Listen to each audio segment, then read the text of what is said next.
That's great. How are you guys doing today? Doing good. Good. We're just waking up, honestly. Just kind of. Okay, here we go. Right? The weather doesn't make it any. No, it's like. This is your. This is kind of our weather, isn't it? Oh yeah. I don't think Except it's not with the anymore, warmth, the humidity that we're not used to that. But, yeah, we're used to the rain. Brits. Welsh. Semi. Sorry. No, Welsh. British is fine. Just not British English. is fine, just not English. Okay. So I have a question to start off with, I guess. Just sort of what inspired you to sort of write and tell a story? Like, what made you choose this story?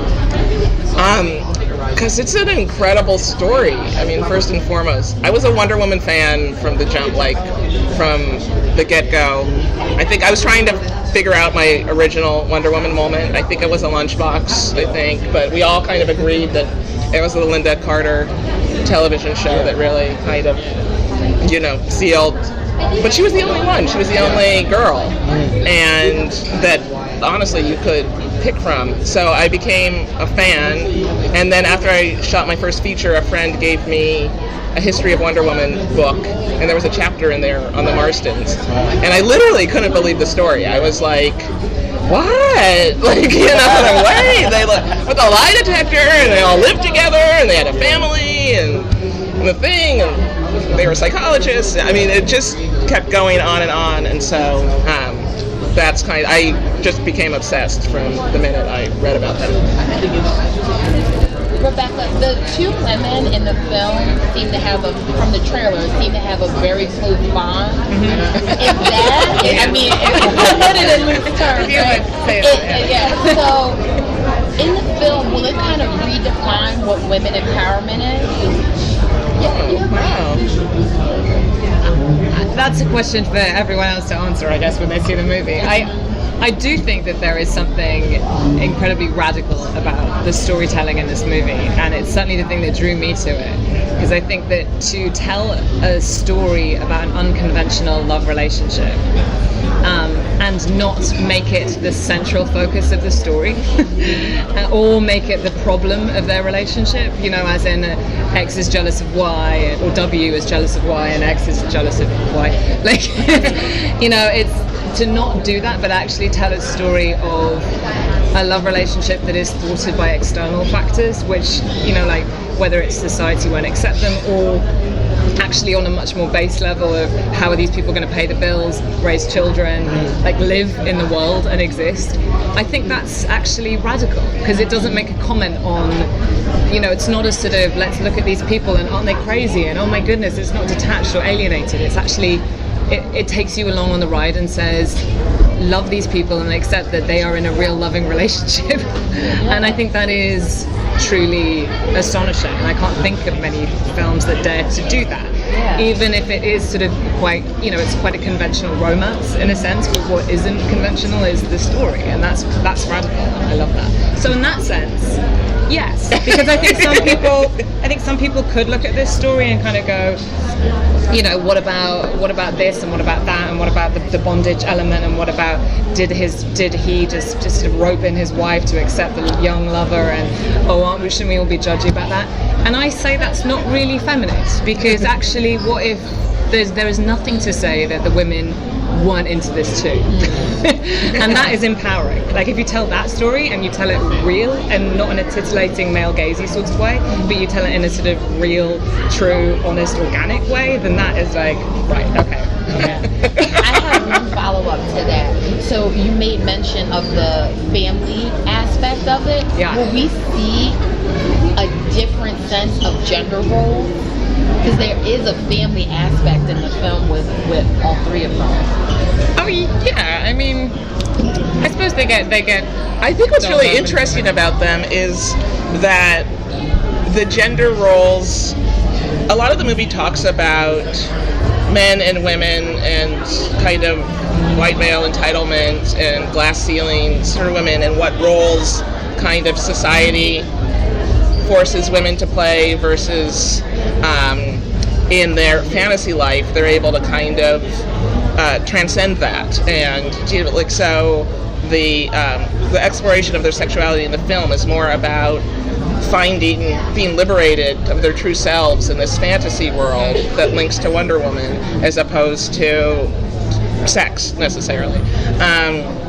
And then it's kind of the reality where they're doing. So I do feel like the film talks a lot about how restrictive the roles and the unlevel playing field that the women have to operate on versus Marston. From the outset, we talk about Elizabeth not being able to go to Harvard. Yeah.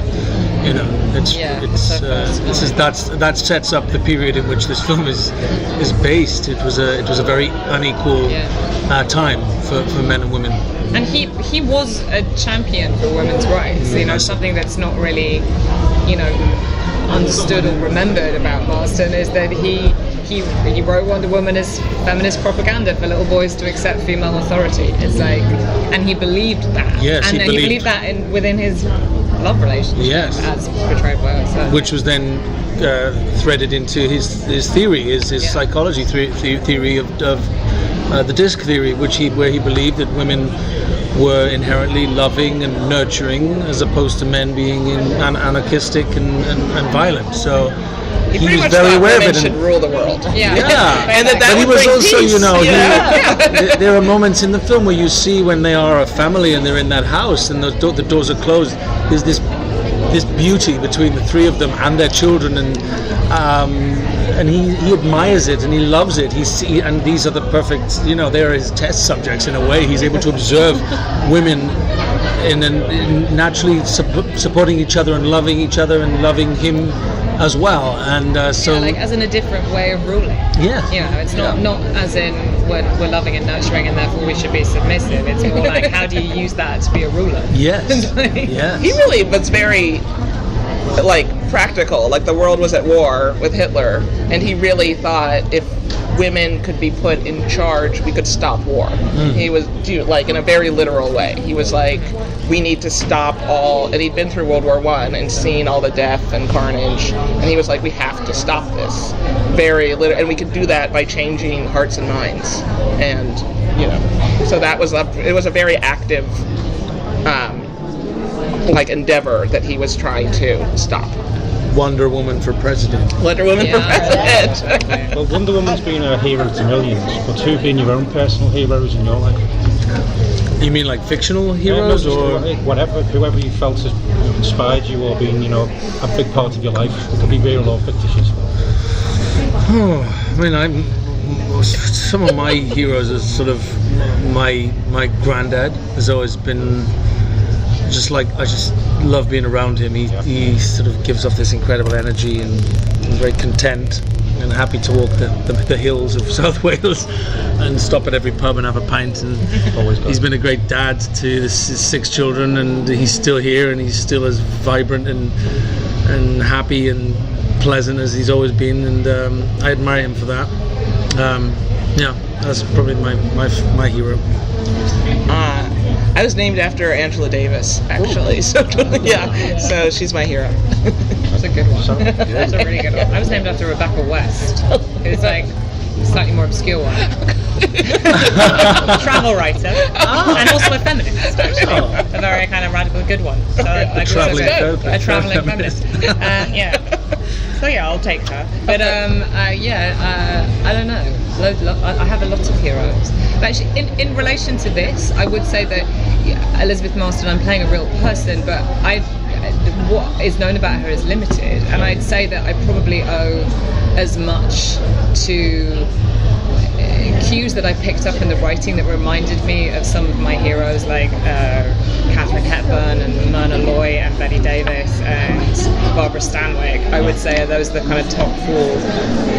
And I probably owe quite a lot of my interpretation of Elizabeth Marston to those heroes of mine, as much as I do everything else. I'd actually want to kind of go back to the male gaze. So what I loved about this film is that I felt like the core of the relationship of the throuple was actually Olive and Elizabeth. And I thought that oftentimes a lot of criticisms with film, especially when they're showing kind of queer relationships, is it's done through a male gaze. So for you, being a queer creative and being a queer writer and director, what do you think is the importance of having that and showing that on screen as well? really damn important. No, I worked very actively with the notion of the female gaze on this film, and it was really important to me. I worked with the cinematographer Bryce Fortner, and we talked a lot about how do we, the history of shooting any sort of poly or kink relationship on film is pretty dismal. And I really didn't, across the board as a directorial decision, I was like, I didn't want to otherize their experience. I didn't want to make them be like, oh, aren't they weird, or aren't they kink? I didn't want anything like dark. It's always like black and, like kind of skeevy and dirty, you know what I mean? Like it's, or transgressive even. And I didn't want to treat that at all. And it was really, I feel like a lot of the movie, I was obsessed with the notion of consent. That a lot, even their foreplay is about consent. Like they're always like, are you sure you want to do this? Is this okay? Even in the lie detector scenes, they're like, do you want to have sex with me? And so that that I found that was ultimately way sexier than what they were like actually doing. And I really spent a lot of time.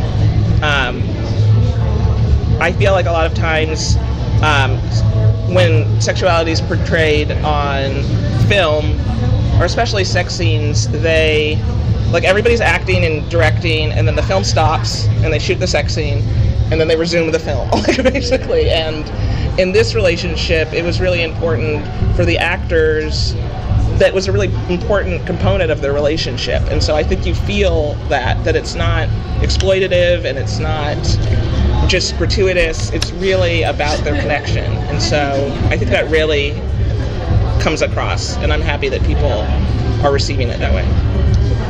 Pardon the interruption. We have time for one more question. So I actually have a question about promoting this film at New York Comic Con. Obviously, Comic Con is a place where a lot of people can be accepted of different, sexualities, different genders, and just from all walks of life. Can you talk a little bit about wanting to share this experience with the fans upstairs? I've been really obsessed because I consider myself, like a queer nerd, basically. And I really, it was very important to me when I was broaching this that I respect Wonder Woman the character and Wonder Woman's fandom because I was a part of it. And that was kind of my North Star in making this movie. And so I was very, I remember when Annapurna picked up the movie to distribute, I was like, we have to go to Comic-Con. I was just like, we have to go to the Wonder Woman fans first. And we have to go to New York Comic Con, and we have to talk to the people who love Wonder Woman. And it's for everybody. Like, I really hope everybody, but I myself feel a deep connection to Wonder Woman, and I felt that it was really important to share that kind of first and foremost with Wonder Woman fans. Great. Thank you very much. Thank you.